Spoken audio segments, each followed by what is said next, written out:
Everyone, let's discuss about the logical and compare instructions in this class. 8051 supports some of the Boolean logic instructions such as AND, OR, exclusive OR, and also we'll look into the complement instruction. This is the general syntax what we have for AND operation. It is saying ANL destination comma source. It performs the AND operation between the source and destination, and the result will be put back into destination. Here the destination what we have taken, it will be generally an accumulator, whereas the source can be present in a register, or it can be present in a memory location, or it is an immediate operand which is given as the part of your instruction. So this is the symbol and truth table of an AND gate. If both the inputs are high, the output will be high. If we want to make 0, some of the bits of an operand to be 0, then we can go with an AND operation. So look into this example where we are trying to perform AND operation between 35 and 0F. So we have written 35 and 05 here. So according to the truth table, we know when both the inputs are high, the output is high. If not, the output is low. So the AND operation between 35 and 0F gets us 05H. The next operation is OR operation, so which is saying ORL destination comma source. Again it performs an OR operation between source and destination, and the result is put back in destination. And again destination is an accumulator, whereas source can be in a register or in a memory location, or it can be part of an instruction. This is the symbol and truth table we have. If any one of the input is high, then the output is high. If certain bits of an operand to be set to 1, if you want certain bits of an operand to be 1, then we can go with an OR operation. So the example you can see here, we have taken move A hash comma 4, which is nothing but we are trying to perform OR operation between 04 and 30H. So first we have sent the first operand into accumulator, then we are performing the content, we are performing the OR operation between the contents of A and 30H. This is 04 and 30. So if any one of the input is high, then the output is high. So the OR operation between 4 and 30H gets us 34H. The next operation we have XOR, which is XRL destination comma source. After the operation, you can store the result in destination, which is generally an accumulator. The source, it can present in a register in a memory location, or it can be an immediate operand. This is the truth table and symbolic representation of an XOR gate. So this XOR is generally used whenever the content of a register, if we want that content of the register to become 0. Example what we have taken in is performing XOR operation between 54 and 78. So first we have moved 54 to accumulator, then we are performing XOR operation between the contents of accumulator and 78H. So this is the input what we have taken, and we have performed the XOR operation. In XOR we know if both the inputs are same value, like 0 0 or 1 1, the output will be low, nothing but it is 0. So after performing 54 XOR between 54 and 78, the output what we are getting is 2CH. So just now I said this XOR operation can be used whenever if the content of a register to be 0. If you want the content of the register to be 0, then you can use the XOR operation. For example, so in this instruction you can see A is having 45. A is equal to 45H. If you want this content of A to be 0, then you have to perform XOR with A itself. So this is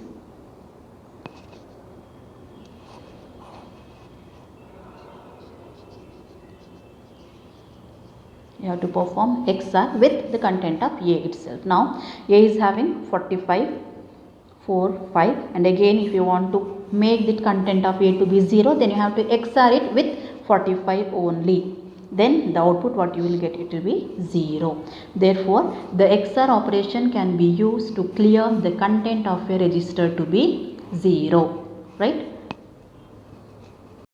So this is the part of the program we have written where we are trying to check out, we are reading and testing P1 to see whether it has the value 45H. If it is yes, then you will be sending 99 to P2. otherwise it stays cleared. So we are trying to write the setup instruction where we are trying to check out whether 45 is present in P1.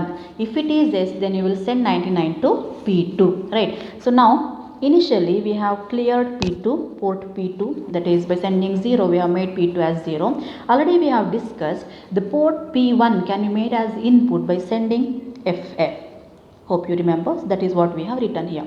The next instruction what we have written is we are checking out whether do we have 45 in that port P1. So the 45 is sent to an temporary register R3.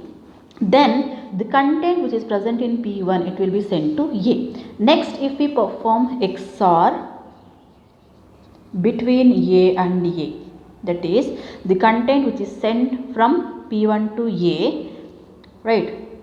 Already I have said if you are performing XOR with the same register, with the content of the same register, then we have to get it as 0, right? So in this instruction, in this program, what we are trying is we have sent P1 content into A and they are performing XRL A comma R3. If A is having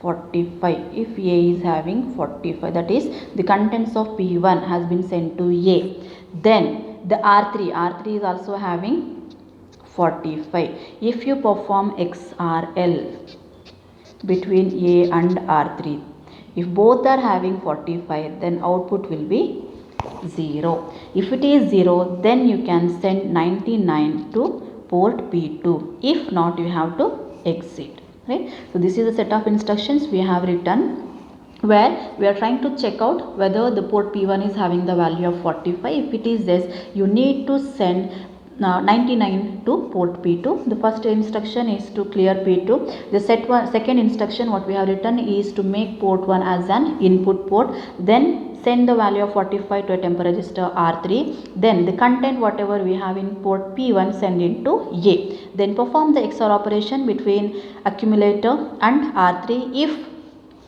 A and R3 are having same value, then the output will be 0. If it is 0, then you have to send 99 to port 2. If not, you have to exit. So this was the instructions about the Boolean logic instruction what we have AND, OR and XOR. Next we have complement instruction, which is complement accumulator. So we know complement is nothing but inverting the bits. 0 to 1 are 1 to 0. So this is the example we have taken where we are trying to find out the 2's complement of a number. The number we have taken is 85. We are trying that 85 to the accumulator, then we are complementing the content of accumulator. After complementing, we are adding 1 to the content of A, which gets us 2's complement number. So this is representation for 85. Representation for 85. 1's complement is we have taken by inverting the bits. If you want to find out the 2's complement, then add 1 to that number. The final value what you are getting is in 2's complement. For the input what you have taken 85, the 2's complement value is 7BH. Last instruction what we have is a compare instruction. So this instruction is used to compare the contents present in source and destination. In 8051, a single instruction is used, which is the combination of compare and jump. That is CJNE, it is written, you can see here. So this opcode is saying compare and jump if not equal. So now the syntax for this instruction is CJNE destination comma source relative address. Now this instruction it will compare the contents of source and destination if they are not equal. If the value of one register is not same as other, then it will jump to the given relative address. For example, take out this instruction CJNE A67H comma next. Already I said, so CJNE is nothing but you have to compare and jump if not equal. So this instruction it will compare the contents present in register A with 67H and it will jump to this relative address next only if the A is having value other than 67. If A is having 67, then these two values becomes equal, and we said compare and jump if not equal. That is, A should have the value other than 67, then it will jump to the relative address next.